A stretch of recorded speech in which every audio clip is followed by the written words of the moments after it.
A rare manuscript, a quiet scholar, a murder dressed in Shakespearean verse.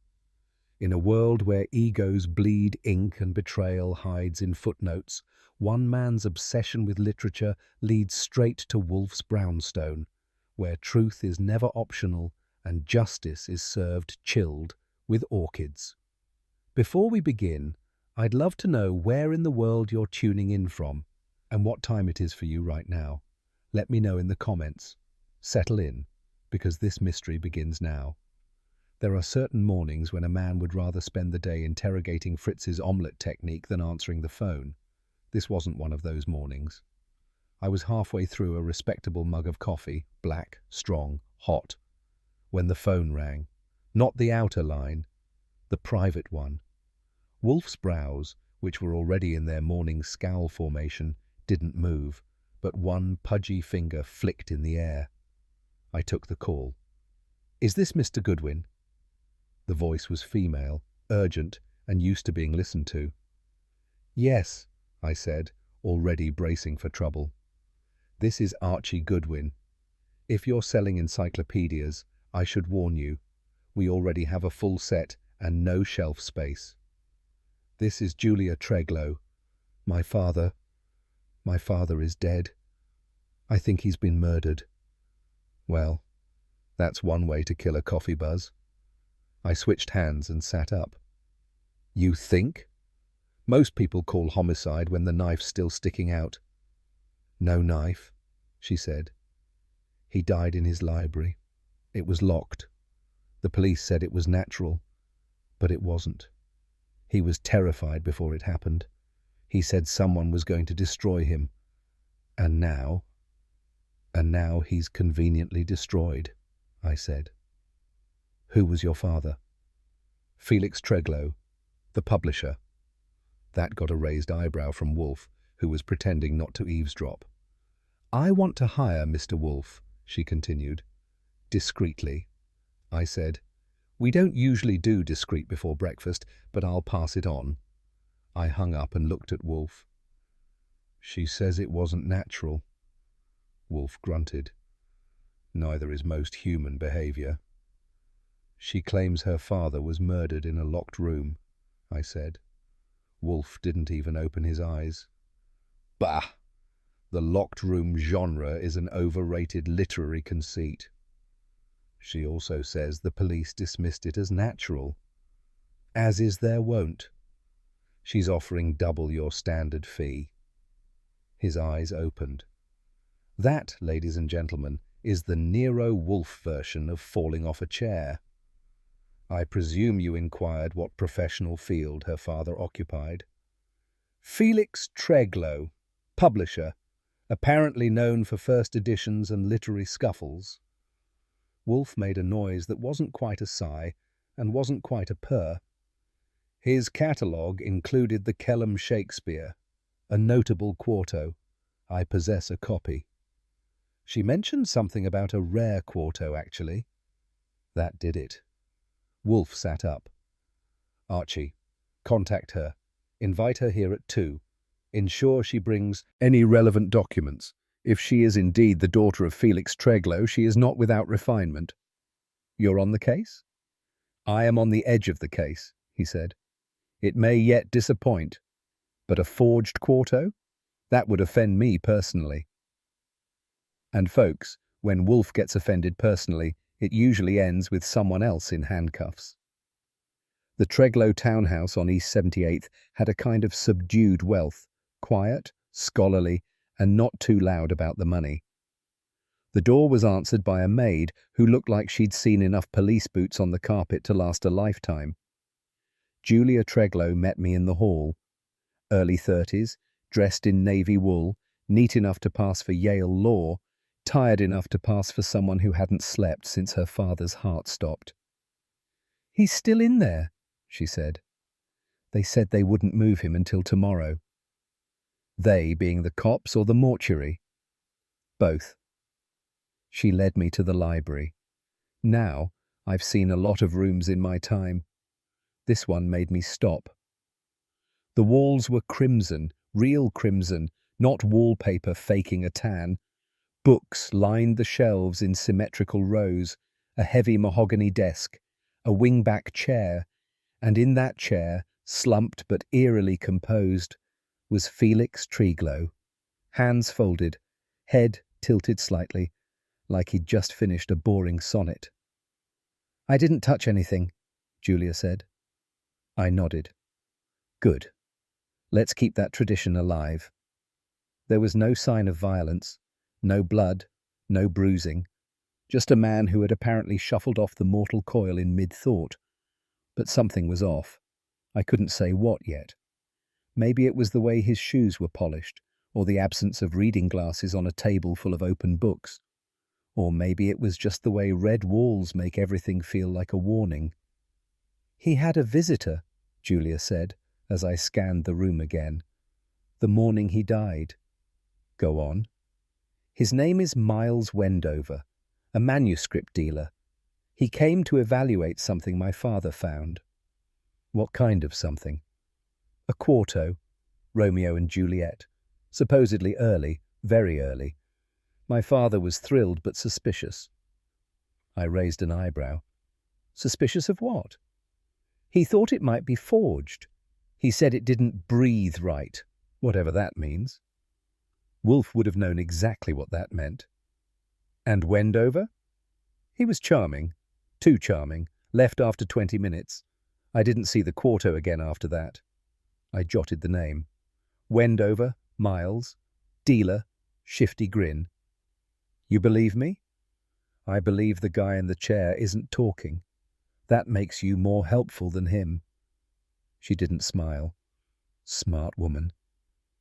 "Do you think it was poison?" "I think if it was subtle.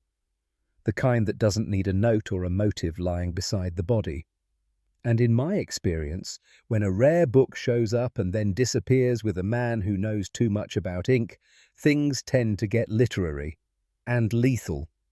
I did my rounds. Windows sealed, locks intact, door bolted from the inside with an old brass skeleton key still in the lock. "No sign of forced entry," I murmured. Julia watched from the doorway. "Exactly." "Who has keys?" "Only me and, well, the maid, Lenora. But she was out." I leaned in closer to the bookshelf behind Felix. One spine stood out. A volume of Ford Madox Ford, tilted just enough to catch the eye. It didn't belong with the rest. The books were alphabetical, obsessive, like someone with a need for order had arranged them while chewing glass. But that one? It was 3 millimeters off center. I didn't touch it. I just noted it. Then I looked at the hands. One of Felix's fingers, his right thumb, had a faint smudge on it. Red, like the wall, but darker. Dried ink. Did he write anything that morning? No, he was reading. He said he wanted to test Wendover's story first. Did he touch a pen? Not that I saw. I didn't like it. The smudge, the book, the locked door that might have been a magician's box. Something was wrong in that room. Something small. But Wolfe always said, "A small thing," observed sharply, "becomes large enough to kill for." I stood in the hallway.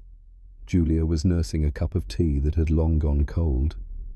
I said, "If you want Wolfe's full attention, now's the time to spill everything." She hesitated, then nodded.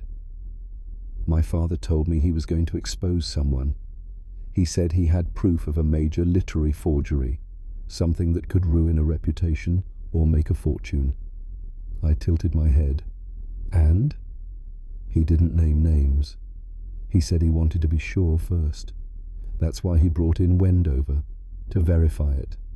Or steal it," I muttered. She looked up. "After Wendover left, the manuscript vanished. Father said he had it hidden, but I searched the whole library. It's gone." I took out my notebook and wrote one line. "Forged Shakespeare. Red ink. Missing quarto." It read like a bad riddle or an expensive mistake. "Julia," I said, "I'm going to bring this to Wolfe. If what you're saying is true, someone didn't just kill for money. They killed for narrative control." Her brow furrowed. You make it sound like a story. I shook my head. Lady, in this business, murder always is. And somewhere between the ink, the quarto, and the bookshelf, that story was just starting to write itself. Transporting Nero Wolfe anywhere that doesn't contain orchids, beer, or a chef with a souffle timer is a delicate operation, requiring equal parts strategy and aspirin. That morning, I had both. We pulled up in front of the Treglow residence at 11 sharp. Wolfe, scowling as if the curb had personally offended him, allowed himself to be eased out of the car with the air of a deposed monarch touring exile. I abhor field work, he muttered, adjusting his cravat like it had betrayed him. I know, I said, but the corpse wasn't polite enough to die in your office. He said nothing, which meant I'd made a point. We reached the door. It opened before I knocked. Kramer's voice hit us before his face did. I thought I told you this wasn't a murder. Then his face followed. It wasn't smiling. Inspector, Wolfe said mildly. Your opinions, though often delivered with conviction, rarely convince. Hell, Kramer barked. You brought the whole circus. I brought myself, Wolfe said, entering. The rest followed by necessity. Julia hovered in the hallway. She looked at Wolfe like he was the cavalry, come late but carrying extra ammunition.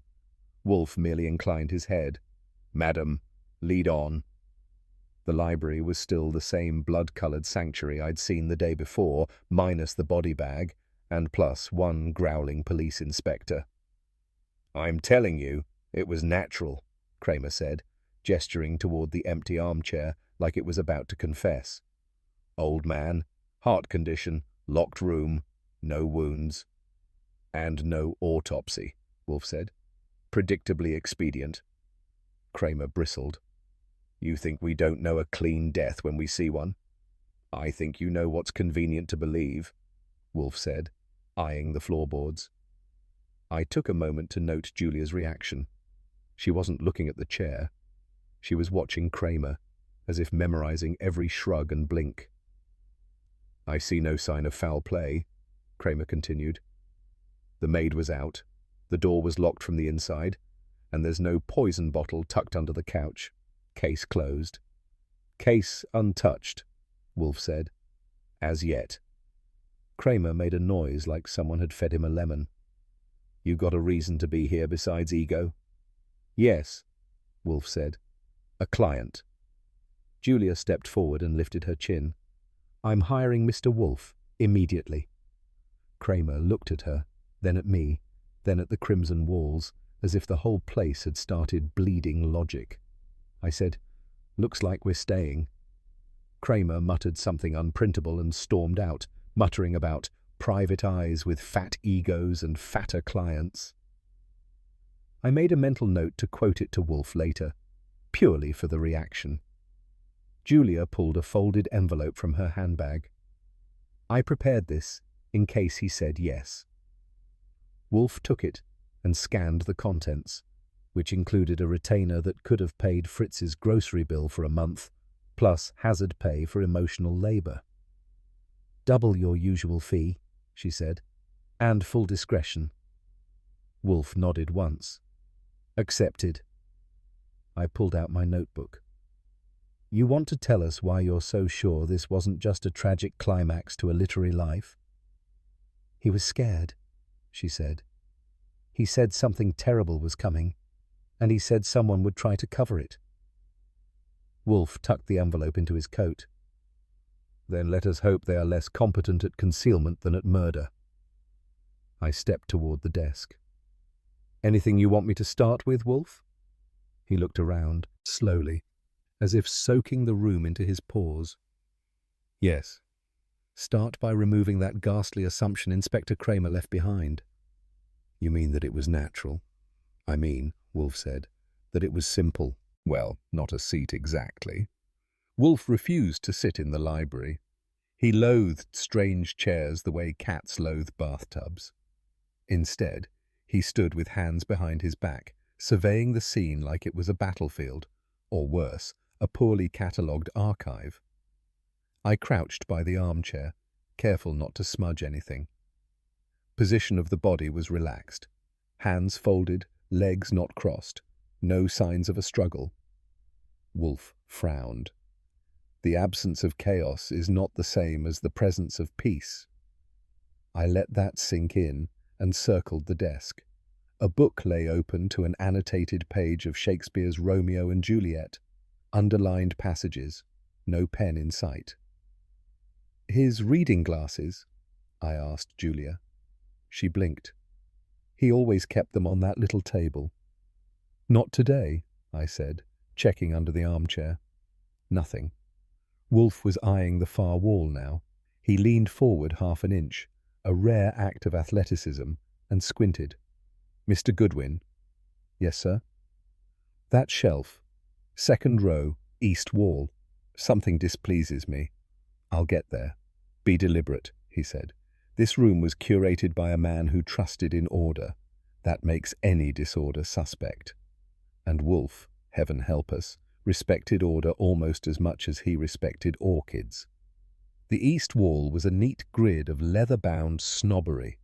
Gold-embossed titles stared down their noses at me, but one of them, Ford Maddox Ford again, had been shoved back just a hair too far, enough to break the visual rhythm, enough to irritate Wolfe.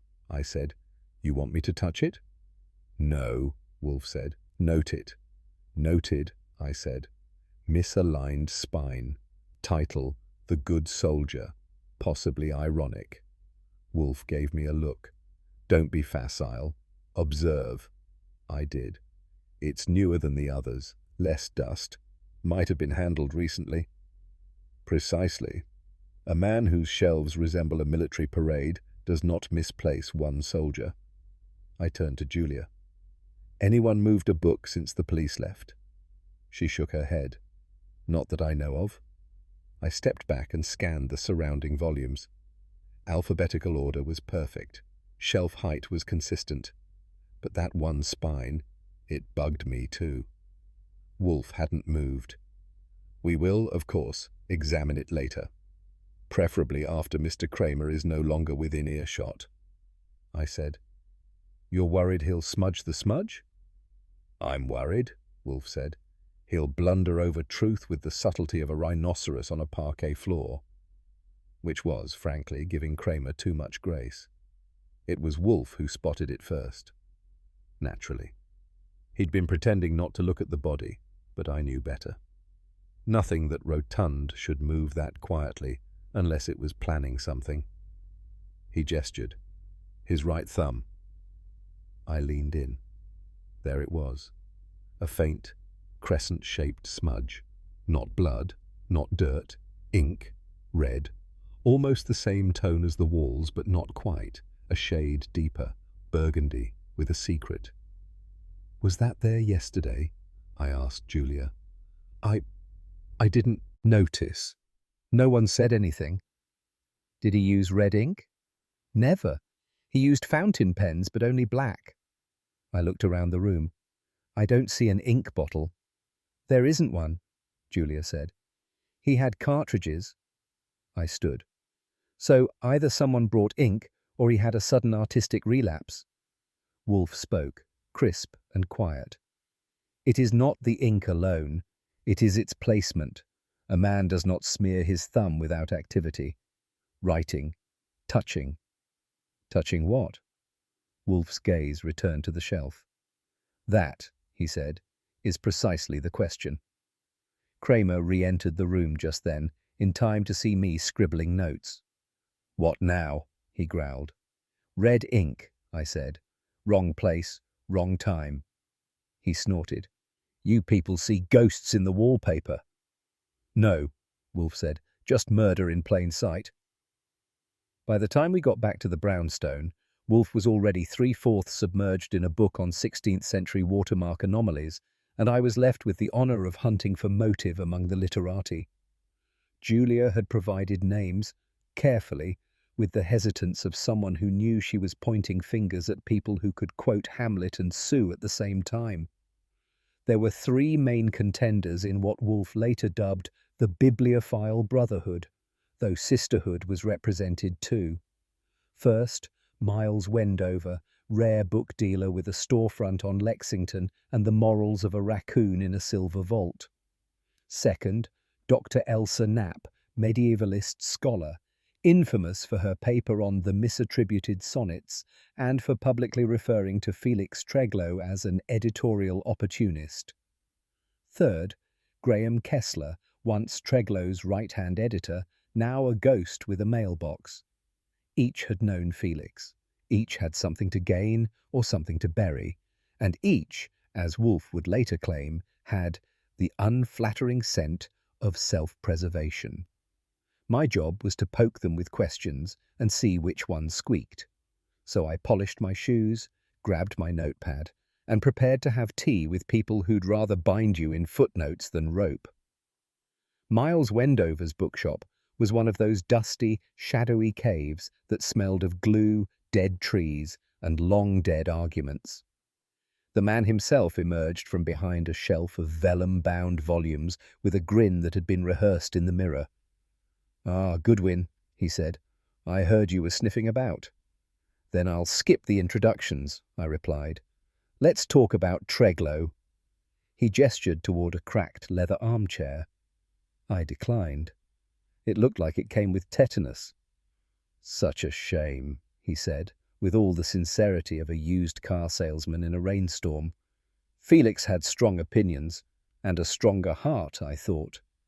"Did he show you a quarto before he died?" He smiled. "We discussed one. Authenticity in rare Shakespeareans is tricky." "Did you touch it?" "I didn't need to. His description was enough." I leaned in. "Red ink ring any bells?" He blinked, just once, but I saw the sweat start on his collar. "I wouldn't know," he said. "I only deal in black and white." "Sure," I said, scribbling a note. "And I only drink water." As I left, I looked back. Wendover was watching me with the gaze of a man counting how many exits he had. I made a mental note to check on him again soon, before he decided to relocate to anywhere with fewer questions. Dr. Elsa Knapp's office at the university looked like a duel had taken place in it. Books stacked in unstable towers, Latin phrases tacked to corkboards, and a long fencing foil mounted behind her desk like an accusation. She didn't rise when I entered, just looked at me over glasses that had dissected better men. "I take it you're here to ask about Felix," she said, voice dry enough to absorb ink. "Correct," I said. "Archie Goodwin. I work with Wolfe." "I know who you are. I also know Wolfe loathes academic egos. He makes an exception for murder." She leaned back. "Felix was a fraud. He published sentimentality dressed as scholarship. He wouldn't have known a real quarto if it bit him." "Did he show you a fake one?" Her lips curled. "He mentioned it. Boasted, more like. Said it would destroy someone's career, perhaps his own, if he had a conscience." "Did you see it?" "No." "Would you have recognized it if you had?" She smiled without humor. "I would have recognized the ink." There it was again. Ink. A color bleeding through the facts. I thanked her and left. She didn't rise to see me out. Her dignity was the only thing standing. Graham Kessler lived in a rent-controlled walk-up above a stationery store and opened the door with the expression of a man who'd spent years mastering the art of not being noticed. "Mr. Goodwin," he said, "if you're here to collect an overdue manuscript, you're 10 years too late." "I'm here about Felix Treglow." That earned a sigh and a step back. The apartment was clean, quiet, and smelled like the library section of a funeral home. "Felix was ambitious," Kessler said, pouring me a tea I didn't ask for. "He wanted something extraordinary before the end, some legacy. That's why he kept talking about that manuscript." "A forgery?" He didn't answer right away. "He thought so," he said finally. But he wasn't sure. He wanted to confirm before he named names. Did he name any to you? Kessler shook his head. He didn't trust anyone enough. Not even me. Did you believe him? I believed he believed it. That was more than nothing, but not quite something. As I left, he touched my arm. Be careful. With literary people, truth is optional. Reputation isn't. He closed the door, and I descended the stairs wondering what kind of man burns bridges and then moves into the ashes. By mid-afternoon, I had 3 conversations, 4 contradictory statements, and 1 developing theory. They all knew about the quarto. Wendover had feigned ignorance, Knapp had spit on its possibility, and Kessler had danced around it like it might explode. The only consensus: Felix had either found something worth a fortune or pretended to. Wolfe once told me, in the book world, the most valuable thing is not the text, it's the claim. And here, that claim was a Shakespearean quarto that shouldn't exist. If it was real, it could upend bibliographic history. If fake, it could sink careers faster than a forged Vermeer. I leaned against a lamppost and scribbled. Felix believed it was fake. Someone else wanted it buried. Then I added, Julia benefits from the will. Knapp has motive. Wendover had access. Kessler knows too much. The pattern was forming, but it was still fuzzy. Like a poem scribbled on damp paper, there were lines, but no meaning yet. And somewhere in that literary soup, someone had decided that killing a man in his chair was easier than defending their footnotes. I figured it was time to pay Wendover another visit, just in case he'd found a buyer for silence and left a receipt. Wendover's shop looked the same from the outside.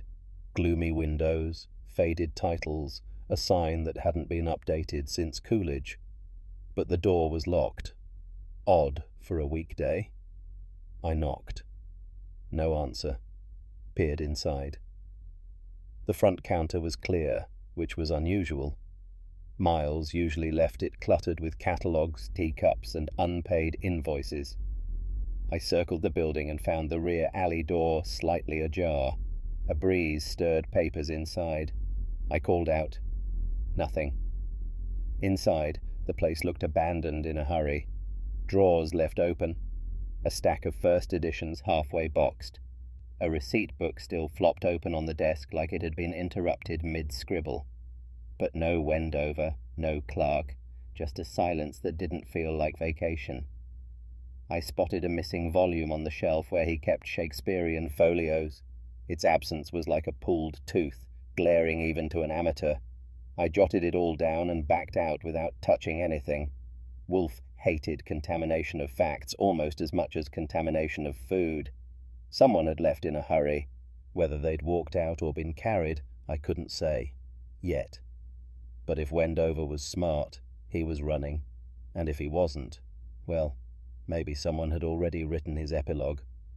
Back at the brownstone, I delivered the day's findings while Wolfe decimated a peach tart Fritz had made to combat intellectual rot. When I finished, Wolfe dabbed his mouth and said, "Predictably degenerate." "You mean the suspect list or the pastry?" He ignored that. "Fritz," he called. "Telephone Inspector Kramer. Inform him Mr. Wendover may soon qualify for a missing persons report." Fritz appeared silently, nodded, and vanished. Wolfe stood. Someone has begun erasing footprints before the snow has even fallen. I leaned back. "You ready to say this is murder now?" Wolfe's eyes gleamed. It always was. They just needed to realize it. When Wolfe wants something done, he doesn't ask. He issues a decree, like a Roman emperor with indigestion. Back at the brownstone, after my latest tour of the bibliophile circus, Wolfe snapped shut a book on Venetian binding and turned to Julia, who'd arrived bearing a folder of her father's personal notes. "I require," he said, "a comprehensive account of every individual who entered your father's library over the past 60 days. include domestic staff, associates, tradesmen, and anyone invited for tea, literary or otherwise. Julia blinked. That's a lot of people. Then start with the suspicious ones, I offered helpfully. Wolfe didn't blink. Archie will assist. Additionally, I want a precise inventory of the manuscript collection, including recent acquisitions and absences, and anything lent, misfiled, or misplaced. Julia hesitated. Felix was eccentric in how he kept things. I expected no less, Wolfe said. Genius and disarray often share lodgings. That earned a raised eyebrow from me, but I said nothing. Wolfe doesn't compliment the dead lightly, or the living, for that matter. I'll do my best, Julia said. No, Wolfe replied. You'll do your utmost. If this forgery exists, it was worth dying over. That makes it worth cataloguing. And just like that, we were librarians with a license to pry. If Treglow had ever heard of the Dewey Decimal System, he'd apparently rejected it with a sneer and a brandy in hand.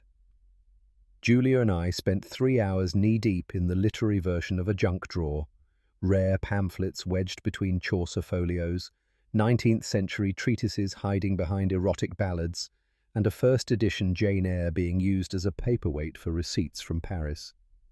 Your father filed by mood, I said, flipping through a manila folder labelled possibly important.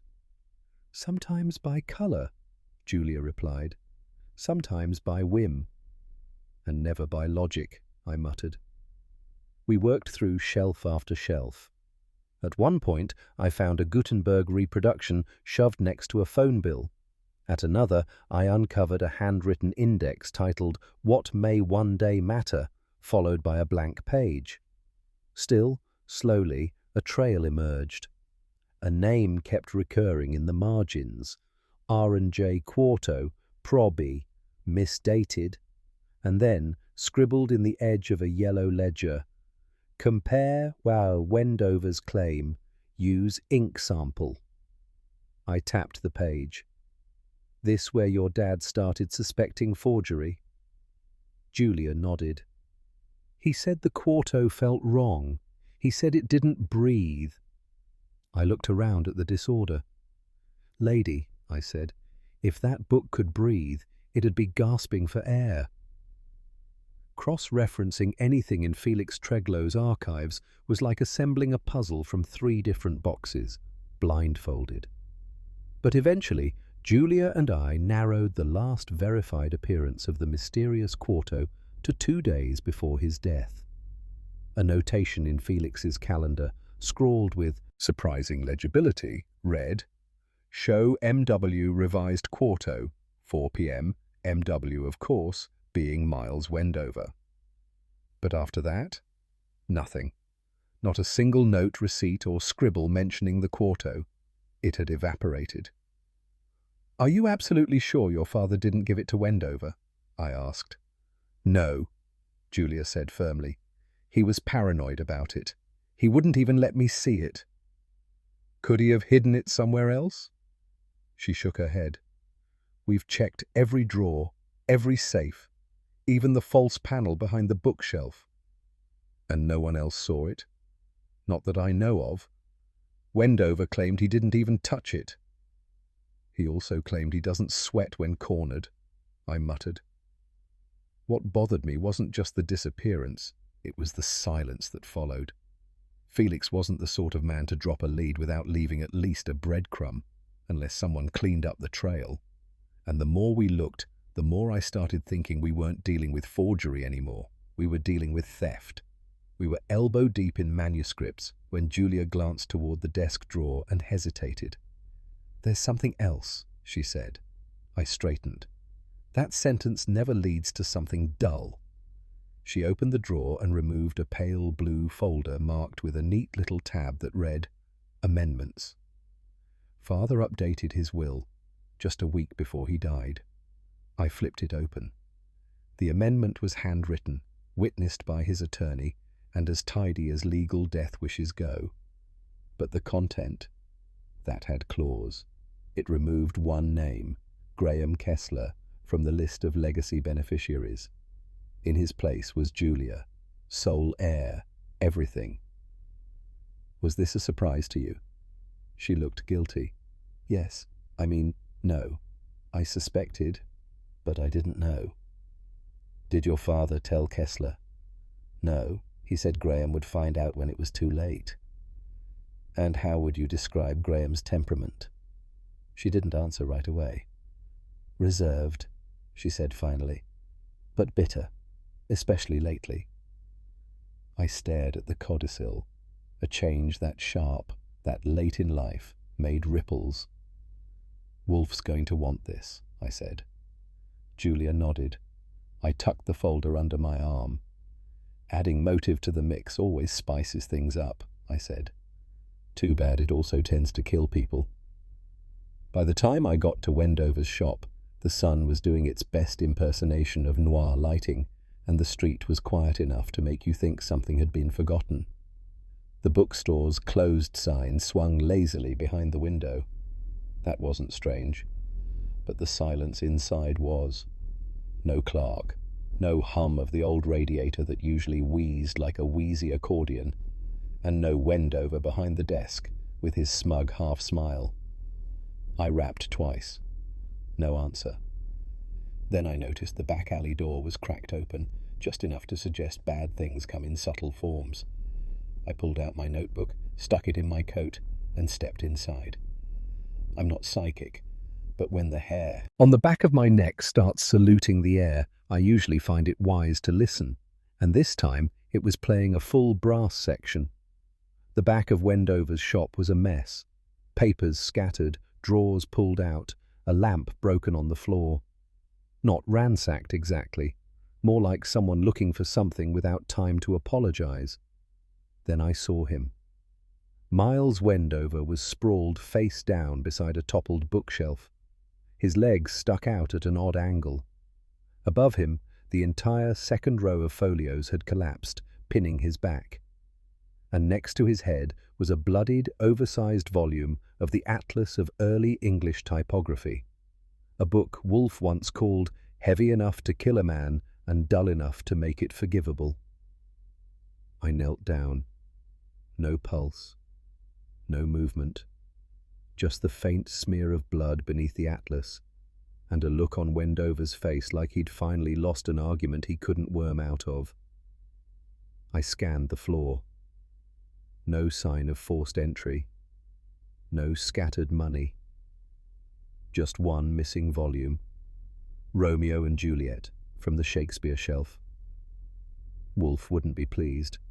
Not about the murder that he'd predicted, but about the loss of a literary artifact, possibly stained forever.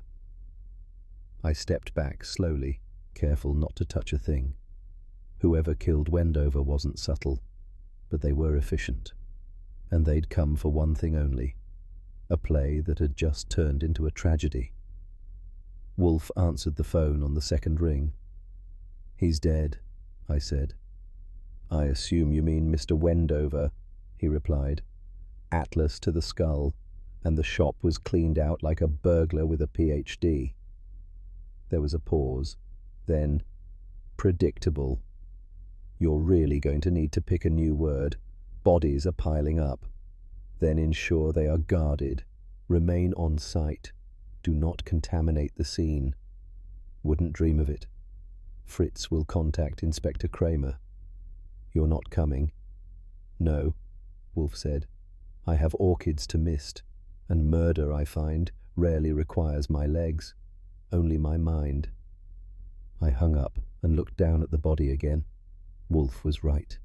Again. But that didn't stop the room from feeling colder, or the creeping thought that the real killer was just getting warmed up.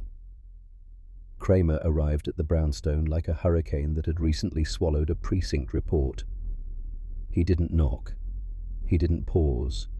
He just stormed into the office, trailing cigar stench and premature conclusions. "You can stand down," he barked. "It's done." Wolfe didn't look up from his chair. "You've taken up carpentry, Inspector." Kramer blinked. "What?" "You're hammering shut a case that hasn't yet opened." Kramer scowled. "Wendover killed Treglow. Found out the manuscript was a fake, tried to profit, got cold feet and knocked him off. Then someone caught him cleaning up and did the same to him. Probably a robbery gone bad. Shop was cleared out."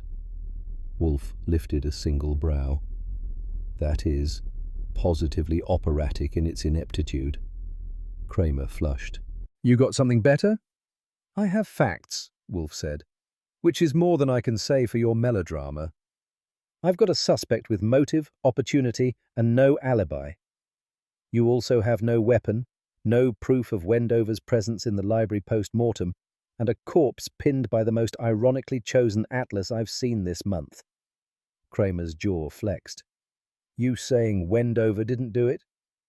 "I'm saying he didn't finish it," Wolfe said, "and someone else is still rewriting the ending." Kramer growled and left. Wolfe closed his eyes. "Archie," he said, "visit Mr. Kessler. He may not be guilty, but he is overdue for a confession."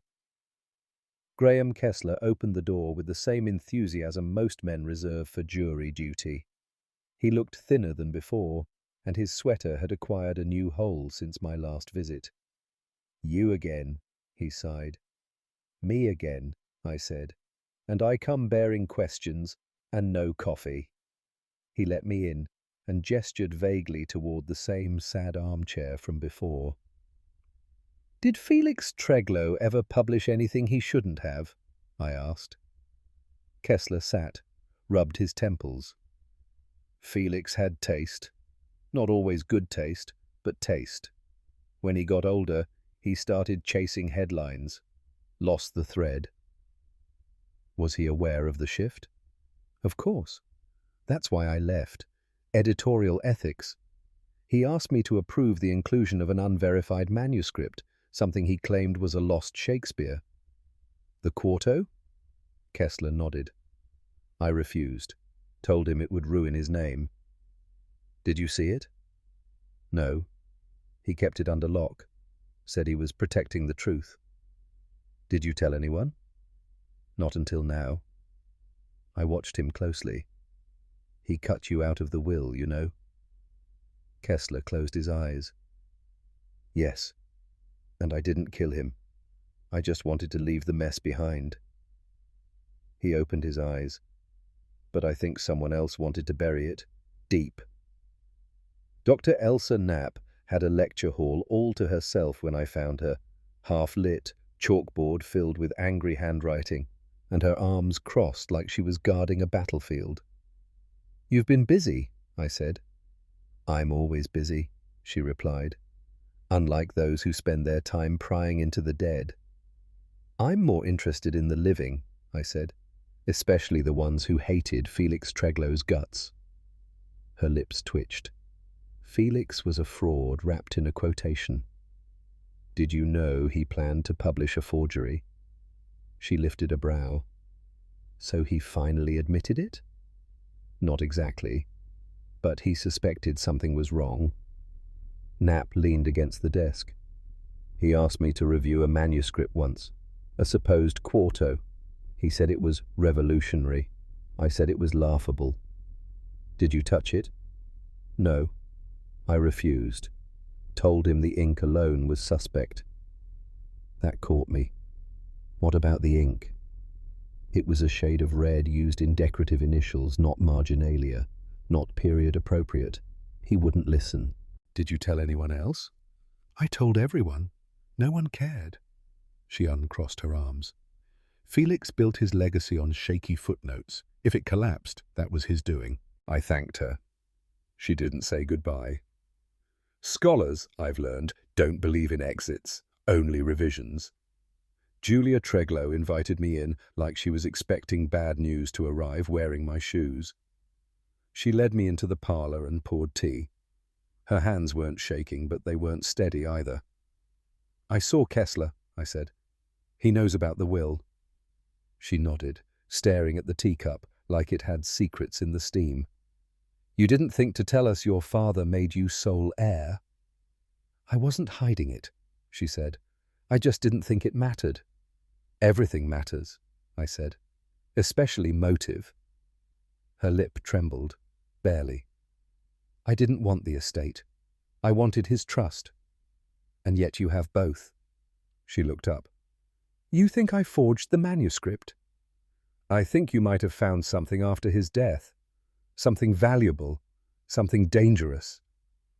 Her hand trembled slightly, enough to make the teacup click against the saucer. If it was fake, I said softly, what would you have done? She didn't answer. Instead, she set the cup down slowly, deliberately. I didn't kill him, Mr. Goodwin. Maybe not, I said. But someone wanted that quarto buried, figuratively or literally. The tea had gone cold, and Julia suddenly looked very small in a room full of heavy, unread books. It was buried in a file labelled Miscellaneous Correspondence, wedged between a cancelled luncheon invitation and a receipt for antique bindings. A single sheet of cream paper, unlined.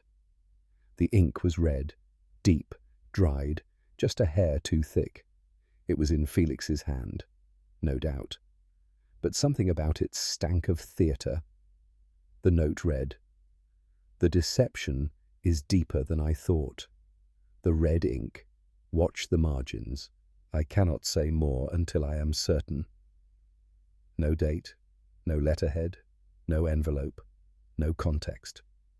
I held it up to the light. Watermark faint, not commercial. Likely handmade. Watch the margins, I murmured. Margins of what? I slipped it into an envelope and brought it back to Wolfe. He read it without comment, then read it again. His eyes narrowed slightly. That was his version of slamming a desk. Well, I asked. It is his script, but not his voice. You mean it's forged? No, worse. I believe it is bait. Bait for what? To confuse, to redirect, to obscure the truth in a fog of ink and inference. He set the note down precisely. We are not being invited to solve a crime, Archie. We are being dared to.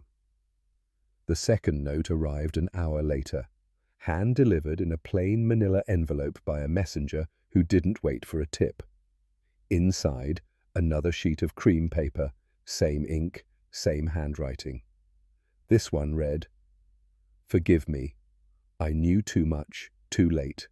Tell Julia I meant no harm. Wolfe read it once, then twice. Then he stood, yes, stood, and hurled it across the room with an agility that would have impressed a discus coach. That, he growled, is an insult. I retrieved the note from the floor. Still Felix's hand? Yes, but the sentiment, the syntax, pathetic, sentimental, beneath him. You think someone forged it to throw us off? I think someone forged it to amuse themselves. He turned away, fuming. It is a clumsy ruse designed to manufacture emotion, as if we were puppets to be yanked into grief and confusion. His hands were balled into fists. I detest being manipulated, especially with language so devoid of elegance. He returned to his chair with force. Archie, this farce is becoming intolerable. That's when Fritz knocked, bless him, and entered, catching the tail end of Wolfe's tantrum. He stooped, scooped up the note mid-air, and said calmly, Shall I bring the beer, sir? Wolfe closed his eyes. Yes, immediately. Wolfe was still brooding when Fritz returned with the beer on a tray, like a diplomatic envoy bearing peace. Wolfe took it, sipped, and muttered, It is galling to be outmanoeuvred by amateurs. I said, Not amateurs, just liars with flair. He waved that off. Expunge the liars, Archie, or I shall expunge myself from this farce. Fritz gave me a sympathetic look before retreating. Understood, I said. Want me to start with red ink or emotional blackmail? Wolfe didn't answer, just reached for his beer again. It was the closest he ever got to swearing vengeance. And believe me, that was plenty. The next morning started the way most good days don't. Wolfe issuing instructions before his second cup of beer, a sign of either urgency or uncharacteristic efficiency. I wasn't sure which unnerved me more. "Archie," he said, seated at his desk with the forged note between thumb and forefinger like a bug under glass. "I want you to trace the ink." I blinked. "The ink?" "Yes. That," he said, pointing, "is not common. It is a specific shade of crimson, deeper than vermilion, not quite oxblood, unmistakably specialized." "You want me to what? Interrogate every fountain pen in New York?" "No. I want you to visit Lindquist's Ink Emporium on Hoyt Street in Brooklyn." I nodded. I'd heard of it. A one-man pigment shop known for supplying eccentric calligraphers, theatre prop masters, and the occasional obsessive medievalist. Why them? They deal in handcrafted inks. That tone is one of theirs. I recognize the resin quality. You will ask Mr. Lindquist, who purchased this formula in the past 6 months. Wolfe, the man deals with lunatics. "All the better," Wolfe said. "He'll remember the most extravagant." I grabbed my coat and notepad. Wolfe's final instruction, delivered with the grace of a hanging judge. "Bring me a name, not a metaphor." Lindquist's Ink Emporium looked like it had been transplanted from a Dickens novel and accidentally dropped in Brooklyn. Inside, shelves sagged with glass-stoppered bottles in every shade from coal black to cucumber green. A faint chemical tang clung to the air, layered over with lavender, clove, and age. The man himself emerged from behind a velvet curtain in a paisley smoking jacket and orange slippers. Mr. Lindquist was bald, bearded, and looked like he'd just stepped off a calligraphy calendar. "I'm not buying," I said. "I'm tracing." "Forgery?" he asked, eyes alight. "Possibly." I showed him the note. He sniffed, then smiled. "Ah, Crimson 14R. My own recipe. 1 part iron gall, 2 parts carmine dye, a whisper of tree resin. Very theatrical. Anyone buy this recently?" He didn't even think. "Only one. Woman. Sharp voice. Ordered 2 bottles, prepaid in cash." "Name?" He squinted, shuffled through a ledger, and stabbed the entry. "Knapp, E. Paid on the 3rd of last month. Dr. Elsa Knapp." I tipped an imaginary hat and left. As I headed for the subway, I jotted a note. Red ink. Red motive. Red herring. But I had a feeling it wasn't the last of that colour I'd see. Back at the brownstone, Wolfe had abandoned Latin etymologies in favour of something more strategic. Seating charts. He had a diagram laid out on yellow foolscap and was marking positions with chess pieces. Julia was a bishop. Knapp, a rook. Kessler, naturally, the knight who refused to move straight.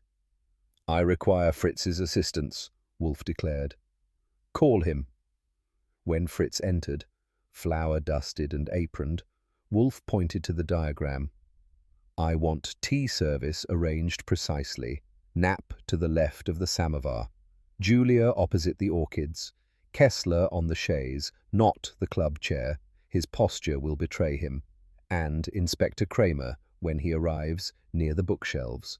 He will hover." Fritz, to his credit, nodded without comment.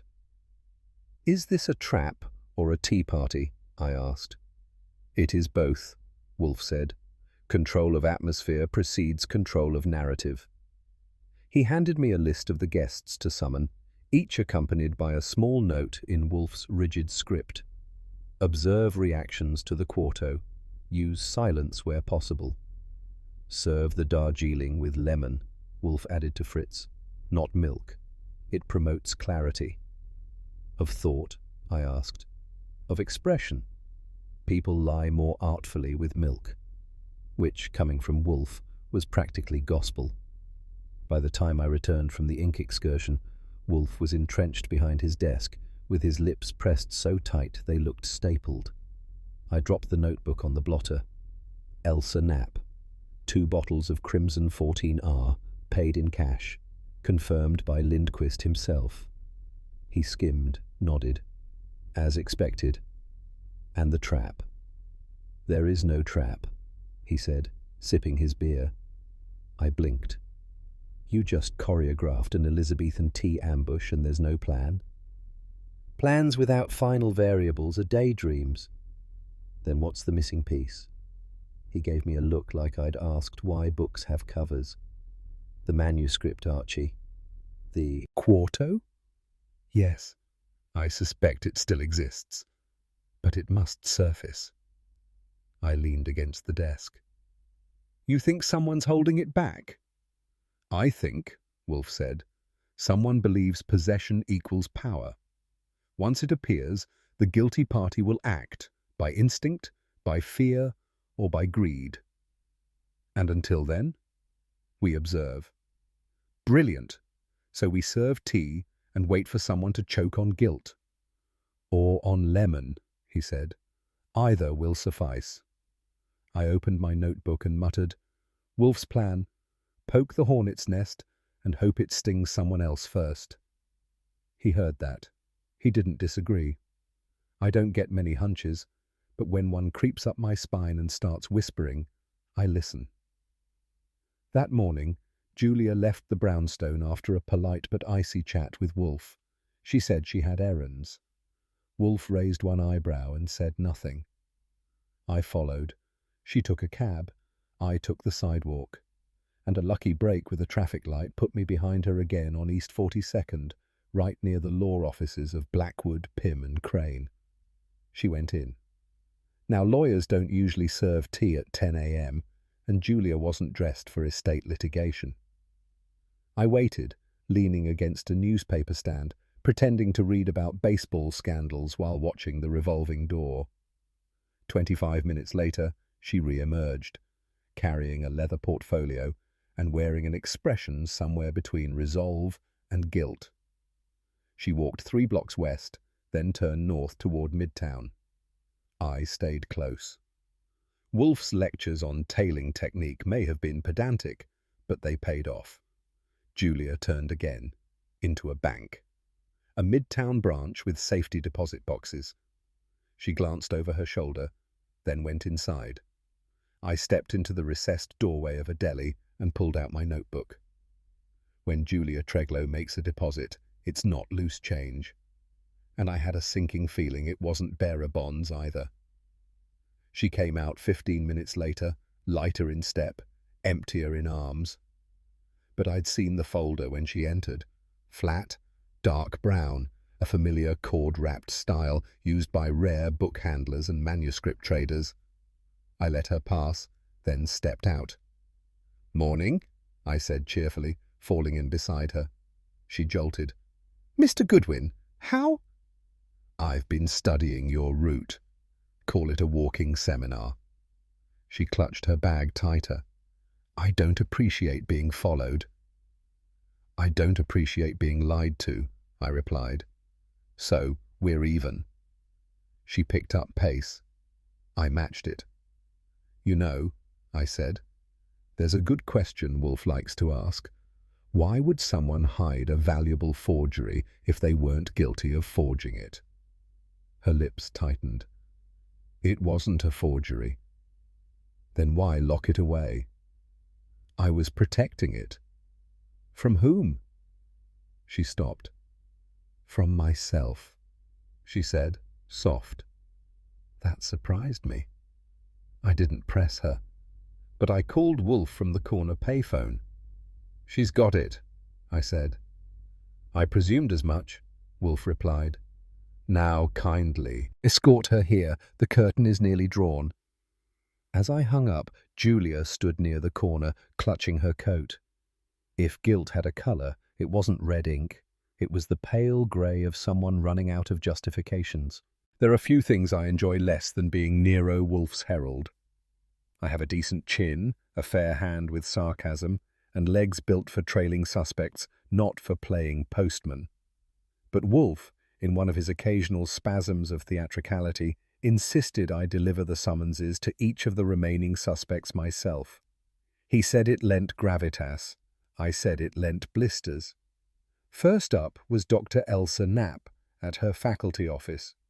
She looked up from a stack of blue books, gave me the same expression she'd probably use on a plagiarizing freshman, and said, "If this is another attempt at intimidation, I advise you to review federal statutes." Then she snatched the envelope like I'd just handed her a live tarantula. Julia Penmark received me in her parlour with a smile made of wet tissue. When I gave her the envelope, she sighed, "Again?" and asked if she could bring a solicitor. I told her the invitation didn't mention beverages, but she was welcome to bring whatever made her feel safe. Graham Kessler raised an eyebrow and said, "He's calling us in. What is this, Caesar's court?" I told him it was more like the Colosseum, and we were all the lions. Wendover's door was the fourth and final. Well, it would have been, if someone hadn't slammed it shut halfway through my line about needing a minute of his time. I tucked the envelope under the mat with a flair he didn't deserve. As I headed back to the brownstone, the thought occurred to me, if they were already this touchy, Wolfe's soiree might just turn into a verbal bloodbath. Wolfe believes that human beings, like orchids and cabbages, respond to environment. That includes the position of chairs. When I walked into the office with the last of the guest confirmations, he was at his desk with a notepad and a seating chart, looking like an irritable maitre d' for a dinner party no one wanted to attend. "I do not wish Miss Penmark flanked by the men. Her composure is brittle," he said. "Knapp beside Kramer. Yes. Let them glare at each other." He marked X's and lines on the pad while I set about hauling in extra chairs. The room was about to get crowded with tempers and bad blood. When the guests arrived, they found their assigned places with varying degrees of acceptance. Julia wrinkled her nose and asked if she could sit by the window. Wolfe said no, with one word. No. Knapp sat stiffly beside Kramer, the air between them practically bristling with unspoken indictments. Kessler muttered something about show trials. Kramer himself huffed in, ignoring the whole arrangement and leaning on the doorframe like a suspicious bouncer. As I took my own usual perch behind Wolfe, he gave the room a once-over and murmured, "Archie, you may begin transcription. I shall speak uninterrupted." Which, considering the crowd, was like asking pigeons not to coo. Wolfe's voice, when he decides to use it for a purpose beyond insulting me or ordering beer, can roll like thunder through a canyon, or, in this case, through a roomful of increasingly uncomfortable suspects. "Ladies and gentlemen," he began, leaning back in his chair like an emperor with indigestion. "The deaths of Felix Treglow and Wallace Wendover are bound by a common thread, not literary ambition, but literary deception." Kramer grunted. Wolfe ignored him. "Felix," Wolfe continued, "was a man of vision, but no integrity. He sought to immortalize himself through the fraudulent quarto and would stop at nothing to see it verified. Yet even he did not anticipate the fatal consequence of receiving a gift." Julia shifted. Knapp blinked, slow and deliberate. Kessler kept his eyes on the Persian rug, like it might explain something. "I submit to you that Felix Treglow was murdered, not with a gun or blade, but with paper, ink, and poison, a trio that has slain more men than the sword." "Oh, come on," Kramer started. "I said," Wolfe snapped, "that I am not to be interrupted." That shut him up for the moment. I couldn't help yawning, just a little. Wolfe noticed. His eyes narrowed, but his voice rolled on. "And the killer, like all authors, left their signature in red. That woke everyone up. "Dr. Knapp," Wolfe intoned, turning toward her like a headmaster addressing an insolent pupil. "You presented Felix with a facsimile of the quarto, a kind gesture, allegedly. But it was not merely a reproduction.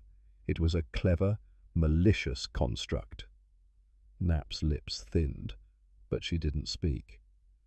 "The red ink used on the final page," Wolfe continued, "contained a rare compound, harmless on paper, but lethal upon contact with skin, particularly when absorbed through a cut, as Felix reportedly had on his thumb." Julia gave a small gasp. "Furthermore, the ink's formula," Wolfe said, now glancing at me, "was traced to a single purchaser, yourself." "Coincidence," Knapp said, voice brittle. "I use it in my restoration work." "No doubt. And it so happened that this poisoned version, subtly bound and aged to pass for authenticity, arrived as a gift, a final, ironic act. You intended the forgery to fail, but you ensured Felix would never reveal that it had." Wolfe steepled his fingers. "A literary assassination. Poetic, if revolting." Knapp didn't deny it. Not yet. I noted her hands were clasped a little too tightly in her lap. Wolfe's gaze lingered just long enough to imply he wasn't finished. Wolfe shifted his bulk and returned to the broader room. "And yet," he said, "a single murder often invites a second." Kramer muttered, "Spare me the poetry." "Mr. Wendover," Wolfe said, ignoring him, "was not a fool. He knew something was wrong with the gift Felix had received. Perhaps he noticed the ink stain. Perhaps he connected the dots with the quarrel he overheard between Felix and Dr. Knapp the week before. Regardless, he suspected." Kessler looked up sharply. "And Mr. Wendover," Wolfe said, "being a man of limited means and infinite confidence, opted for blackmail." Knapp's hand twitched. "He confronted you, Dr. Knapp, perhaps suggesting he'd go to the press. You agreed to meet him at the Treglow Library to negotiate. There, beneath a shelf of Shakespeare, you arranged a tragic irony, a toppled bookcase to silence the extortionist." "Ridiculous," Knapp finally said. "He tripped." "No," Wolfe said coolly. "He was pushed. Or, more precisely, the shelf was nudged at a moment when Wendover's balance was encouraged to fail." Kramer grunted. "You have proof of this?" "No," Wolfe replied. "Merely a pattern and motive."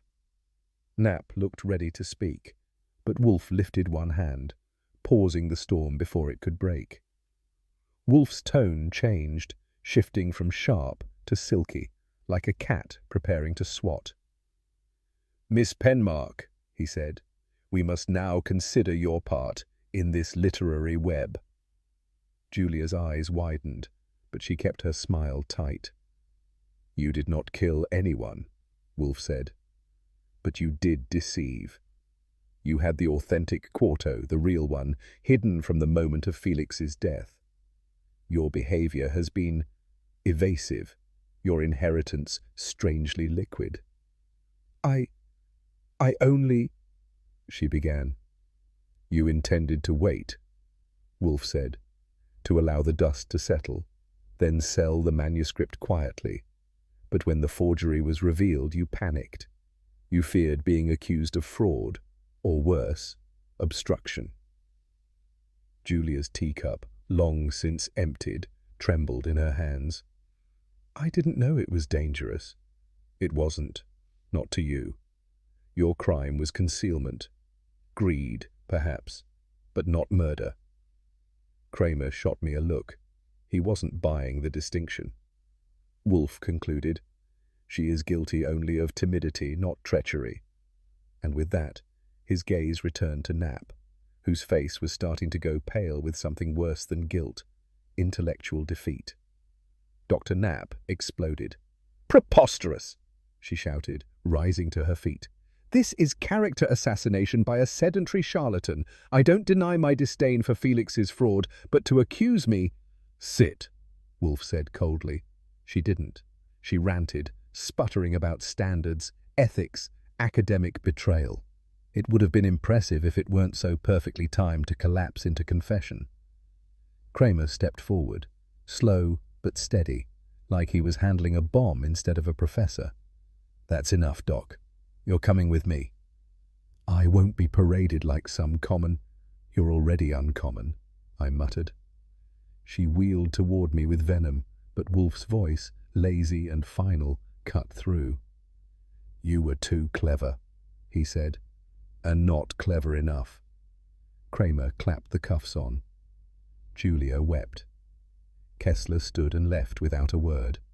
I looked at Wolfe, who reached for his beer with the grace of a man who'd just trimmed his orchids. Archie, he said, once this mess is cleaned up, remind me to never again allow literature into this house. You mean books? No, authors. Kramer stood in the hallway like a man trying to decide whether to tip his hat or throw it across the room. His face was flushed the particular shade of red that usually follows either righteous fury or a bad clam's casino. He looked at Wolfe, then me, then back at Wolfe, and finally muttered through a jaw that hadn't unclenched in 20 minutes. Well, damn it. Thanks, he growled, like each syllable owed him money. Wolfe inclined his head precisely 1 degree. You are, of course, welcome, Inspector. Though gratitude is not a currency I accept, results will suffice. Kramer grunted and turned to the suspects, who had been gathered like bad theatre actors waiting for the curtain to fall. Elsa Knapp, tight-lipped and trembling with rage, was flanked by 2 officers. Julia looked more like she'd missed a train than committed obstruction.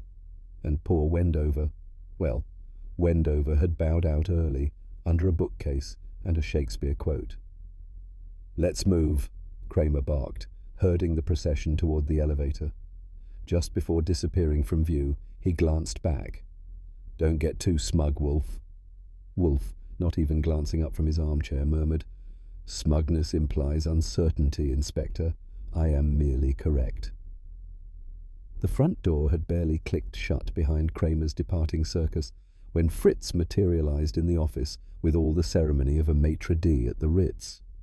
On his silver tray rested 2 items, a frosty bottle of Wolfe's favorite Czech beer and a fluted glass chilled to an exacting degree that could probably be confirmed by a thermometer and a stopwatch. Sir, Fritz intoned, presenting the tray as if the contents had just won the war.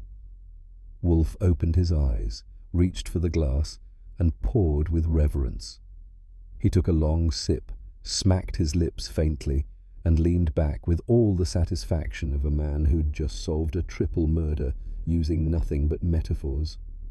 No Montrachet today? I asked, raising an eyebrow.